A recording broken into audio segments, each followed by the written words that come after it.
Mine Explorers, episode 6.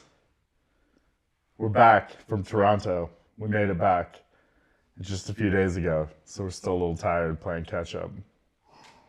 Catch-up, indeed.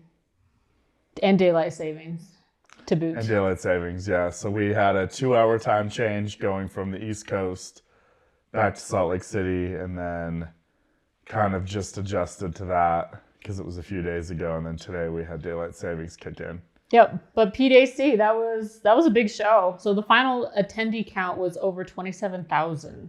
27,000, which is about the same as last year. Yes. So we're steady, we're consistent. Definitely a shift in who was there.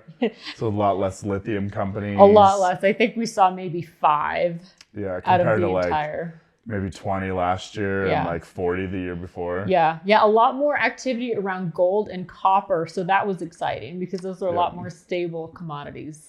Yeah, and copper, no matter how you cut it, is going to increase in demand. Yes. And we know lithium's going to increase in demand, but also there's a lot of technologies and shifts and things there that could change how that demand plays out. Right. Whereas copper, there's no way we don't need more copper. Yeah, we're always going to need copper and we're always going to need gold. Yep, because we have a lot of the world that's industrializing. So India, China, a lot of the BRICS countries that we talked about earlier. I just want to call it the BRICS company. For some reason, the BRICS countries. They're industrializing, so that's a lot of copper. And then like here in the United States, as we electrify vehicles and different things, like the grid needs a massive upgrade replacing. Yes. There's a lot of other things going on. So no matter how you cut it, copper is going to keep growing. Right. Yep. And just found out about an hour ago, Canada has a new prime minister. Indeed they do. I don't know much about him, but... I don't either. But it's kind of a not such a politician guy, more finance background, things like that. Yeah. But, from the same party as Trudeau, essentially. So we could expect things to be about the same, but maybe a little bit stronger leadership at the helm, which I think is really what's going to be needed to handle the escalating trade war there. Right. I hope either way it's a good move for Canada. I hope so, too. Yeah. I don't think it could have gotten much worse. So any improvement is improvement. We like our Canadian friends. We want them to succeed. We do, indeed. So Canadian friends, let's talk a little bit about Texas friends. Yes, let's talk about Texas. So I wrote an article on LinkedIn the other day about the Dune Express. It's by Atlas Energy Solutions. So they mine frac sand in Kermit, Texas. Okay. And I've been there and I've looked at the frac sand. It's in the Permian Basin. It's what they call brown sand. So what part of Texas, for those who don't know where the Permian Basin is? It's in West Texas. Okay. So West Texas is oil country. Yeah.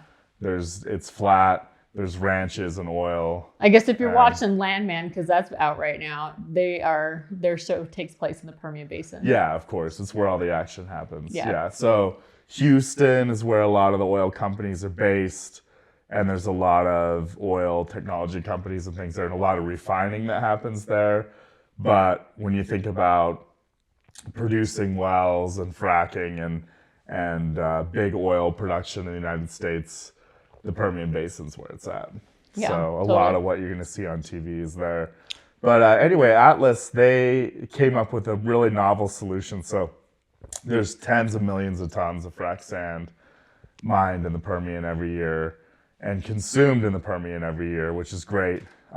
Really a huge disturbance in the market because that used to all come from Wisconsin and up north, northern white sands, which you're familiar with. We have a history of working with frac sands, and we've worked with northern white suppliers, big and small.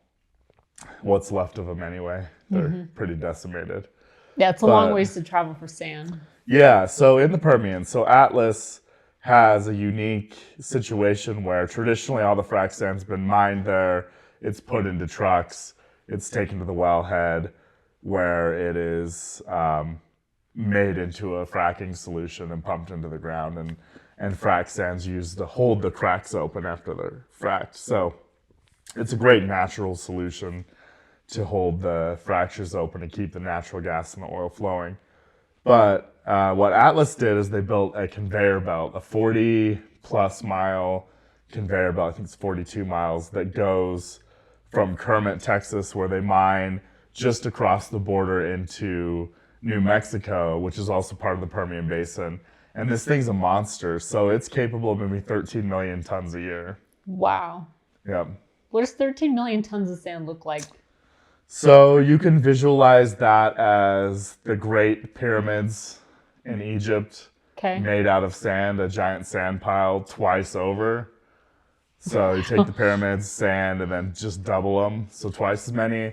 Or 7 Empire State Buildings filled with sand, or 500 football fields covered with 3 feet of sand. It's a lot of sand. A lot of sand, and that's what it moves in 1 year. So over the life of this conveyor belt, it'll move hundreds of millions of tons. So in 1 year, they move 13 million tons of sand, and all of that goes into fracking. Yep, and that's just one mine and one That's insane. operation. That's probably not even a tenth of the market It's a lot of sand to put in the earth. Permian for That's sand. crazy. Yeah, well, and that's where it came from originally. It's just getting put back. Yeah, it's just in a different location. Yeah. No, different it's location. interesting. Yeah, so really neat. Do you know how that increased their efficiencies? Have they shared that information? Because if they were still moving like 13 million tons of sand by truck. So it was their customers primarily, or middle managers logistics companies who handle getting all that frac sand to the site. Right. But now what they've done is they've created a big distribution hub and network where all the sand can be picked up much closer to where it'll be used. So obviously it doesn't go by conveyor all the way to the wellhead itself, but now it's 42 miles closer to where they can actually pick it up by truck. Now it's a lot shorter of a haul. Wow. So you're doing way fewer truck trips. Yes, that's awesome. Yeah, it's really cool. And Atlas Energy reached out after I wrote my article and sent me a couple of pictures, which I'll share here. Hopefully you're looking at them now. These are from Atlas Energy Solutions. And yeah, really cool project. And, once again, because it's mining related and fracking related, didn't get a lot of publicity and a lot of, positive coverage of like the benefits and everything of this project. But like environmentally, it's a huge win. It's taken tons of trucks off the road, literally like thousands of truck trips I'm sure off the road. any commuter would appreciate that. And then when they were designing the conveyor belt, they built a whole bunch of crossings for wildlife. Oh, wow. So there's wildlife tunnels and bridges and Okay, crossings so like that it cleaning doesn't up the interrupt with environment that. as they go. Yeah, and just making it safer and, Yeah. and more friendly for the wildlife. And then just conveyor belts in general are much more cleaner and efficient. They all run on electricity. Yeah, how does so- power work? Do they have to have like power stations like throughout the conveyor? Yeah, I mean it's all motors, right? Yeah. It's all motor driven, so there's different sections, yeah. Cool. But overall, in terms of energy and efficiency and ultimately economics, I mean, I'm sure it was a very expensive project, but over the life of the mine, 20, 30 years, it's going to move hundreds of millions of tons that would have had to be trucked. So it's going to save them money. It's going to save their customers money. Right. And then it's going to be a lot more environmentally friendly. So That's it's a win so all cool. around. Man, Really I'd love cool to tour project. that. It'd be awesome. Yeah, that that's would be definitely something we awesome. should look into doing in the future. Yeah, I love mine tours. Me too. I think they're neat.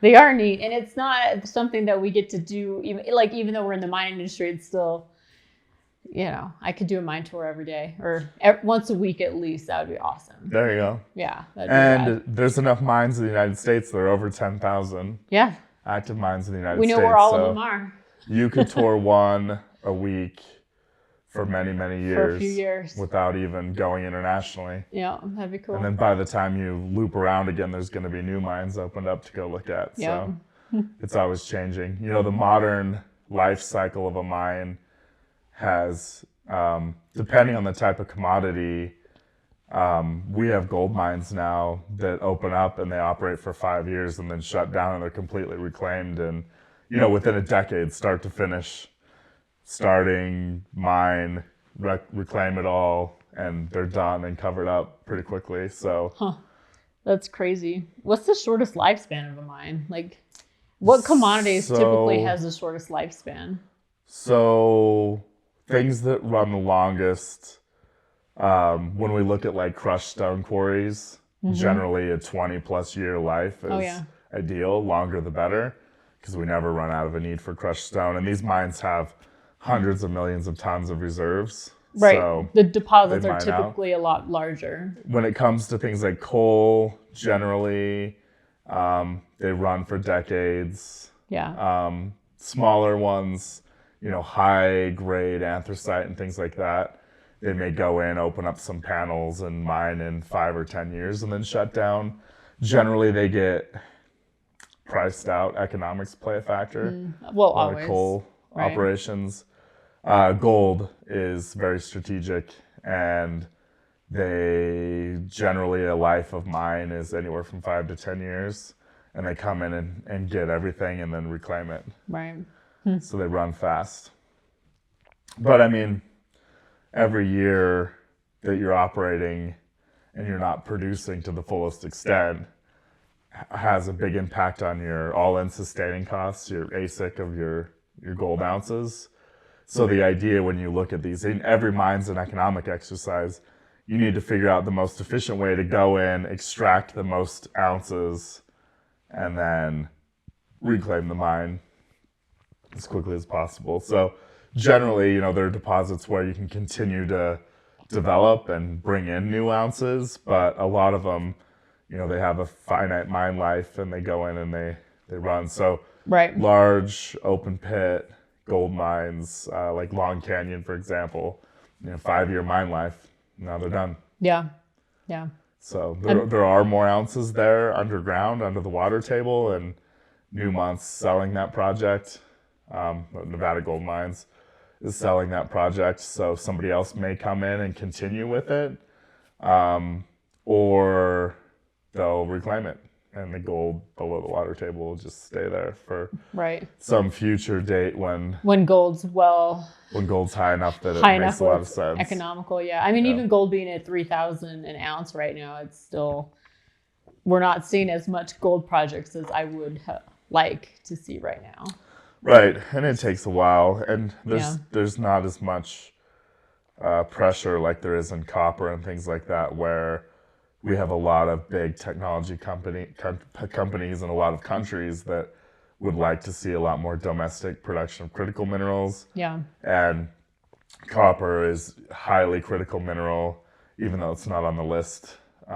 Officially, it will be soon, I'm sure. But it's very close to being on the list. Right, but I mean, it should have been all along. It should have been it on should the be list the from top. the beginning. Yeah, it's super important. But for sure. Yeah. So Speaking of gold, and speaking of mines, remember when we went down to Goldfield? Goldfield, Nevada. Yeah. I wonder do you know what their lifespan was, their mine lifespan? Because I know they started like the late 1800s, and then it seems like the town was wrapped up around the teens. So Goldfield was, late 1800s. Yeah. It got started, but really Goldfield boomed in the 1900s. Yeah. So 1900 to 1915, and it was about done. Yeah, it was a boom and bust kind of And then town. there's been a little bit of production on and off, some open pit. There's been some exploration projects on and off. Some of them have hit some pretty bonanza grades, 100 ounces to the ton, things like that. Well, Tonopah too. I just noticed you're wearing your Tonopah hat. Yep, Tonopah Brewing. Yeah. Yeah, cool place. Very good barbecue, cool place. Good beer. Tonopah is just an awesome place. Goldfield's interesting. It's a little bit more on the ghost town side, but the buildings are really neat. Yeah, and some of the buildings are in pretty bad shape. Tonopah's managed to, I think when it comes to how the infrastructure there, the highways, transportation, it's kind of at a crossroads, and that's why it stayed that way, where Goldfield's a little further off the road. Just further down the hill, and you're only going that one direction, really. Yeah. The Tonopah's hung in there. Mm-hmm. There's a lot of and projects. A little bit more there, tourism and stuff. So good hub for projects, especially the lithium projects and stuff. And then the mining park's really spectacular. And then with the Klein family coming in and investing in the Mizpah and the Belvada and the brewery and all of that. It's really helped It's a fun place to revitalize stay. town. Yeah, if you which is guys cool. haven't gone to the Tonopah Historic Mining Museum, you absolutely need to go. The mining park. It It's is really cool. so We did cool. a private tour there a couple of years ago and spent a few hours in the park. Oh, it was fabulous. Yeah, we really had a great guide and got to learn a lot about it, which is really cool. And we still have all that footage to use someday. Yes. Someday. So Get it out there. when we talk about Tonopah, I can't help but think of Brit Eaton That's and right. our denim adventures. And I want to show a video first, and then we'll talk about that story. Okay. Because I just wrapped up a video with a bunch of footage from Adventures with Brit that we haven't released anywhere. We've kept it under our hats for 10 years Well, and didn't really know what to do with it. And so now I made it into a music video when Brit actually sent me some drives with video that I added in there. That's really cool. So I'll show you that, and then we'll kind of dig into our backstory there with Brit and how all that stuff came to be in some of our adventures in Nevada and elsewhere. Okay, if you just hit the space bar, that should play. Or hit the play button. What I do know is that I was born for the road. I was 100% positively unreturnable, posit-free can't return for Brit. the bloody road. Look at this.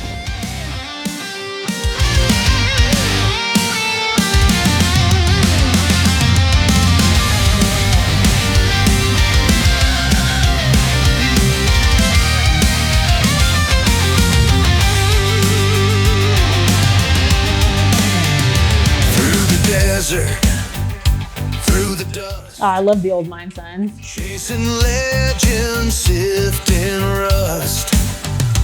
Not for gold, not for fame, Yeah, it's old newspapers. with a riveted name. Indiana jeans, riding the storm, digging through the It still blows my mind that Brit is able to make a living finding old, thrown away clothing. It's amazing. Yeah. For decades now, too. Decades. People love it. down a mine shaft. Rope ran slack. Thought he'd Such cool timbers. make it back, but a pair of Levi's stitched in time pulled him up past the 100-foot line. Indiana jeans, riding the storm, digging through the past where the denim. Yeah, an old Budweiser bottle in there. I think that one's I pretty think that old. was me. I should look that one up.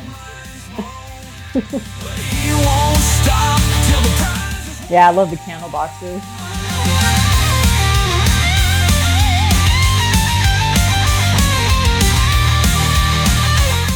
I mean, the labels from back then are just incredible, and the detail, and they even emboss Color them. ones. I know, they're really cool.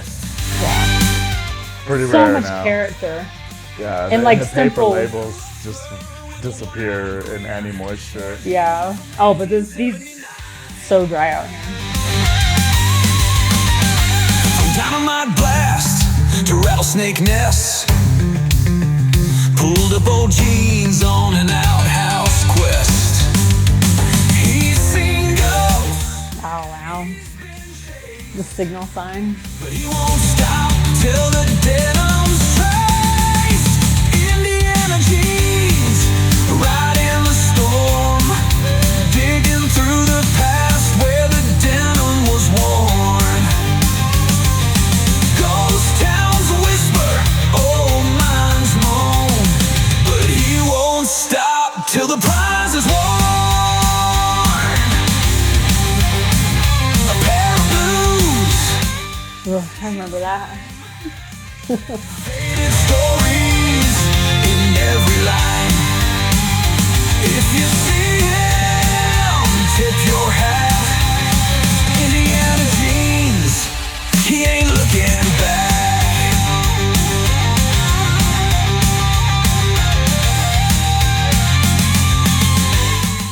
least the ladders are good in here.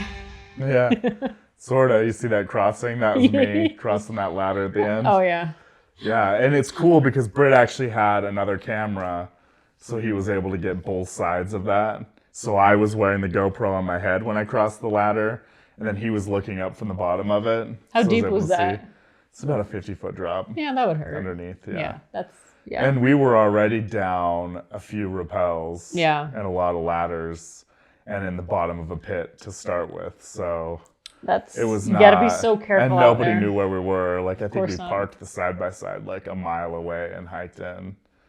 So yeah, that was a really cool mine. So backing up, we met Brit in 2008, and he called us out of the blue because one of our friends with Mojave Underground had found a jacket underground and called him. It was That's Jeff. right. Yeah. Jeff looked up Brit Yeah, he and found called the him Levi because he jacket. found a Levi jacket. Yeah. Not to be confused with Harley's Levi jacket. No. And Harley's somebody else we should have on the show someday. Yeah. I think he'd love that. That'd be really cool. Have him bring his guitar, play some old mining songs. Different from the mining songs I'm making now with the computer. Yeah. Definitely old. But he had some really good ones that he wrote. So Brit, we met him in 2008. He called us. He learned about Mojave Underground, what we were doing, and he said, first, let's make a TV show. And that's a whole nother story. Yeah. And then the second thing he said is, I want to hire you guys to help me rappel into old mines to find jeans. And this was before we'd started Burgex, because that happened in 2010. So initially we just went out kind of for fun with Brit. Well, Brit was the one who lit the fire of entrepreneurism of where we should try and do this on our own. Because he's a crazy entrepreneur. Crazy, and we're like, well, if he can do it, maybe we can do it. So little backstory. So Brit Eaton is, they call him Indiana Jeans, and they also call him the fashion archaeologist, and a few other things. He's had like 3 different TV shows. One called Ghost Town Gold, where he goes out and it's like a picker type show where he looks for vintage clothing and old ranches, barns, mines, things like that. Mm-hmm. He had another show called The Ancient Life that was like a 3D thing with, I think, Discovery Channel or National Geographic or somebody. And then I think he had another show, but then he's done other stuff. Like he was in Playboy, in the actual magazine, and they did that was a good had article. a video. Yeah. And then Yeah. he's been on Vice, and they followed him out and did a thing. And then he's done a bunch of other stuff. He was on Jeff Goldblum's got a show that's kind of like a How It's Made type show on Disney. I can't remember the name of it off the top of my head, but he does an episode on denim. And he goes out with Brit to Cerro Gordo, and then they explore around and look for denim a little bit. So really well-known denim hunter, but he's been involved in vintage clothing for like probably 30 years now Yeah. in some form or fashion. So maybe even longer, because we've known him since 2008, and he'd already been doing it for at least 10 years by then. Right, because he was So- telling us stories about like going over to Europe and selling American jeans to the Yeah. Europeans back when he was like in his 20s. Yeah, so he's been doing it for at least Yeah. 30 years. Which is really Maybe cool. more. I mean, that's such a unique way to earn a living. Yeah, and you get to deal with a lot of interesting characters, as we've learned going out with him. Oh, yeah. So that footage, Never a dull moment. yeah, we've been on multiple trips with Brit, and that footage is from a location in Nevada that we tracked down, and it took us weeks to track it down, and it took Brit longer than that. I think he spent probably 6 months on it. Mm-hmm. But we spent weeks out interviewing people and talking to different characters to try to track down this mine shaft in Nevada where the town had thrown all their garbage for like a decade in the early 1900s. They'd thrown everything in there, and we eventually found the shaft and excavated it over the course of many trips, and then Brit returned to excavate it more All by over hand. the course of many trips, all by hand, and extremely dusty conditions, extremely dangerous conditions. But some of the stuff that we found was pretty incredible Yeah, one of a kind. in terms of like old newspapers and cans and like kids' report cards from the local school. Yeah. A whole bunch of neat stuff Yep. came out of there. Postcards, quite an cereal adventure. boxes, hundreds of tin cans. Hundreds of tin cans with the labels still on them. Like seeing canned lobster and Yes. canned corn and peas and Shrimp and like some really fancy stuff in there, which was kind of surprising. yeah. But those Oh. guys were high on the hog. And you know all that stuff came to town on a wagon, Oh yeah, yeah, which is cool. All that stuff. yeah. There's no trains out there, are there? Nope, it all came to town on the back of a wagon. That's crazy, Yeah. crazy. It's not true that there were no trains. There were later. Tonopah had a train. Mm-hmm. So Tonopah, I have a really great picture. Yeah. If I remember while I'm editing this, reminded of myself, to put up, there's a colorized version of a picture of the railroad, Oh. the train Yeah. going through No, Tonopah. I've seen that. Yeah, right. Yeah, I mean, I think it's a safe assumption that almost every major mining camp in the West, Had if a- it ran for more than 5 years and was a big enough district, had a train Yeah. or more than one. But Yeah, that's true. still, with Goldfield and around there, I would assume that a lot of the stuff that went to town was on the back of a wagon. Yeah. So yeah, big adventures. But really, Brit is the guy. So he had us go out and he would pay us to help him hunt for denim. And for us, like, obviously, it's not a lot of money. It's kind of a pirate ship operation. Yes. But in terms of getting us, like, realizing that, hey, we can get paid to go do something we love. Like, we can go out and explore and get into abandoned mines and actually make a living. That was really cool because Brit was the guy who nudged us and he's like, hey, you guys need to start a business doing this. Mm-hmm.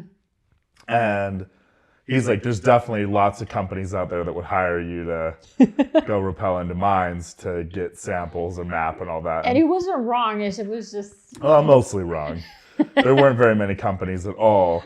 But we were stubborn enough that we found the few that would hire us and then managed to adapt and quickly expand I think our there's services. been like less than 10 over the 15 years we've been in business that have hired us to go specifically to go underground in abandoned mines. Yes. Less than 10. But now with our LiDAR scanner, Yeah, now we it's can do some really cool stuff. Yeah. but we're not looking for jeans anymore. No.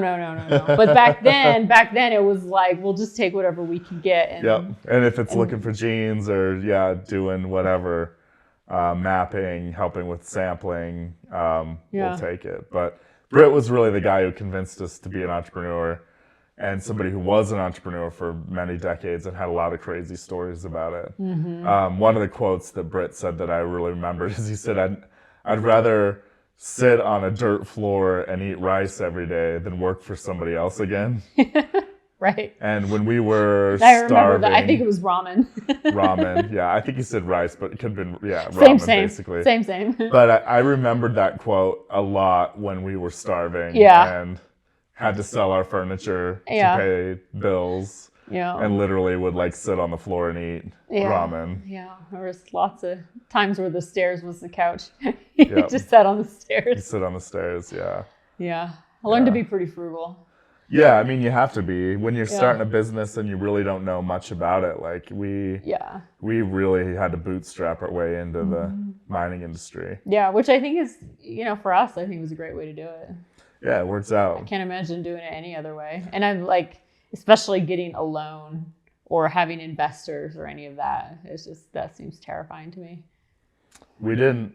Nope, still don't. We've bootstrapped it all. Yeah. The whole thing. Yeah. That's been cool. Yeah. Yeah, you think about business a lot differently when you're always spending your own money. Yeah. You definitely keep a close eye on it. You're like, do we really need that? Yeah. So when I invest in other people's businesses now, which fortunately we get to do on occasion, I try to find people that like, well, they spend this money as if it was their own money. Yes. And fortunately, there are a lot of business owners out there who will. There but are also a lot who won't. No, we've made a lot of dumb mistakes with investing. Absolutely. Yeah, no, and that's a story for another episode. Yeah, we've learned our lessons there. We'll just say that. We've learned our lessons there. They were very expensive lessons, but. So I've talked a lot in this episode so far, but you had an epiphany about our why the other day. So first, tell us what your why means, like what the why means, and then tell me what your why is. Okay, I'll do my best to explain that. So the why came from, I mean, I think it's been around for a long time, but Simon Sinek has a really great book called Start With Why. And so a lot of companies are adapting that type of thinking because I think we're kind of moving away from just having a business to make money. I think it needs to be deeper than that. There needs to be more of a cause because at the end of the day, people buy from people. So it's a great way to connect with your customers and connect with your team. And honestly, I think it's great just to have that connection with yourself of like, when you're having a bad business day, it's like, hey, why am I doing this? And you're like, oh, that's why. Yeah. That's why. It's more than just the paycheck. It's more than just like being in an industry. It's deeper. So that's why. So it does take a lot of thinking and figuring out your why. Like you want to do this, but why? And then you just keep asking yourself, but why? But why? But why? So I know this has been a process for you for a few years now, and the company, right? It's something that I think Chris Summers really focused on as CEO, trying to narrow that down. Yeah, he definitely and started. And then you were part of that, and I was part of that, and we tried a few different things. But it just didn't feel right. And we just kind of never really landed on something that completely resonated. We had a lot of good ideas and a lot of stuff that was part of our why. Yeah. I don't think any of it wasn't our why, but it was just getting the clarity around it. And so then you came to me the other day and said you had an epiphany and you really figured out what it was. Yeah. So what is it? So we have a saying on our from Burjack's. It's I don't know if it's a saying. It's we call it our primary. Oh, sorry. Question. Yes, it's our primary question. Our primary question at Burjack's is, how can I add massive value to my teammates and clients right now? And as I was going through this why exercise of trying to figure out how this is applicable, and I just realized like the entire time from day one where we started Burjack's, it was to add value to our clients' projects. And it was just to add value in any way that we could. And even further than that, like not even just business, it's like that's something that I think about all the time is like, how can I add more value just at home? How can it be more beneficial? So it's very simple. It's a very simple concept. So your Burjack's why, and is the CEO, our Burjack's why, is how do we add massive value to it's to add massive value to our teammates and clients. Yes. Yeah. And then the primary question you ask yourself every day is, how do I do that? I actually have that on my treadmill on a sticker for some reason. It's a weird place for it. It's great. But, I have mine on my standing there computer thinking, and so it's a good thing, to get ideas, because adding value. You mind if I tell a story about adding value? No, that seems really inappropriate. Okay, I'll keep it to myself. Okay, yeah, we're not here to learn. Okay. Okay, go ahead. All right. I was gonna wait. We can have a 10-minute pause in the middle of this thing. I'm sure. I'll just sit and wait. So fun. I'll wait till you're ready to hear it. I have two boys at home who can be very pouty and wait things out if they don't get their way. So I've learned from the best. Okay.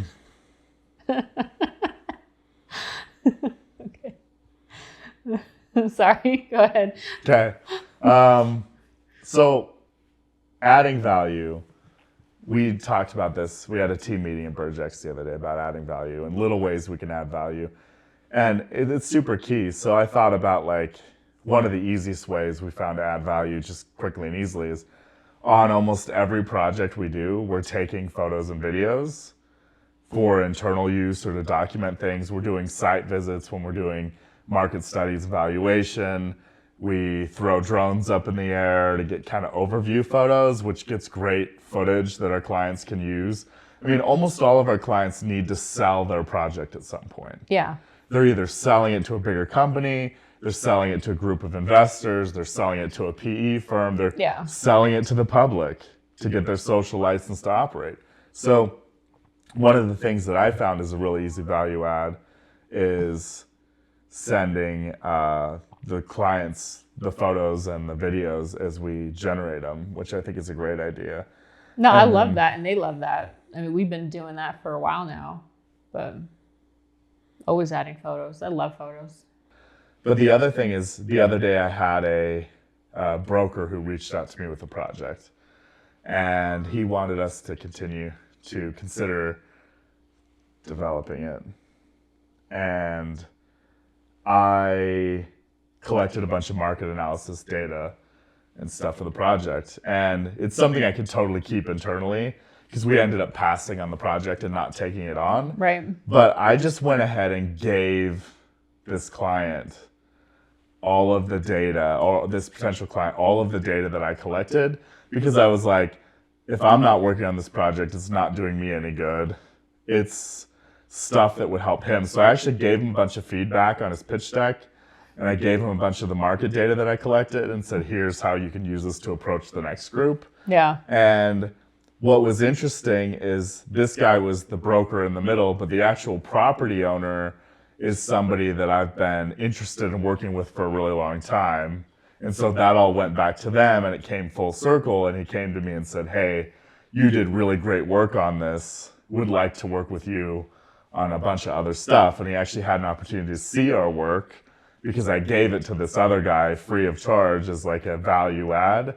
You know, coming back to that providing value, I think that's a good way to do it, is if there's something we're doing that's not going to do us any good to hold on to, we might as well just give it to them if we're doing work and it's, you know, right, because at the end of the day, we're a business to provide value to our clients. Even if it's feedback, yeah. like, hey, we're passing on this project, but when you approach the next group for it, here's some tweaks you can make to make it better, especially if they're people who don't understand the industry very well. Right. No, that's awesome. I love that.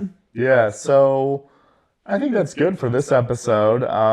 You know, that's all I had on my little notes here written down. I didn't take big notes, just a few things to talk about, but kind of dug into our history a little bit, talked about stuff that's going on, and a good little wrap up from PDAC. Our adventure in PDAC. Yep. And then we'll be back here next week, and then the following week we will be in St. Louis. St. Louis for Ag 1 with Ag the 1. NSSGA. The National Stone, Sand, and Gravel Association, which is, I believe, the largest association for construction materials in the United States. They have their annual meeting in St. Louis, Missouri, which we'll be attending. It'll be my first year attending, so I'm excited for that. And then they have the Ag 1 show and conference, and Crystal will be on a panel there. Women speaking. in aggregates. Yep. So that will be fun. Yeah. And looking forward to it. So we'll see you again next week, and then the following week we will be in the Midwest. Womp womp. No, I'm excited. It'll be fun. Looking a little plumper, I'm sure. I'm already kind of expanding here with all the food I've been eating on the road, but get back to exercise. All right. And habits. Maybe we'll talk about good habits, healthy habits. I know you've been doing really well with that. I love habits. Habits and routines keeps me sane. You're a couple years into some of them now. Yeah, 18 months or so. Wow, that's really good. Feels good. Yeah, I got to get back to mine. I actually wrote an H on my arm today to remind me that I need to get back to focusing on my habits because I'm childish like that. I still write on myself if I need to remember things. Got to get your daily non-negotiables, and then if you tell yourself they're non-negotiable, then you have to get it done, and it's done. All right, Dan Martell. He's the man. We'll have him on a show sometime too. We got some work to do. Yeah, we'll get there. No rush. Episode 400. There we go. Okay, we can do that. All righty. Okay. See you next time.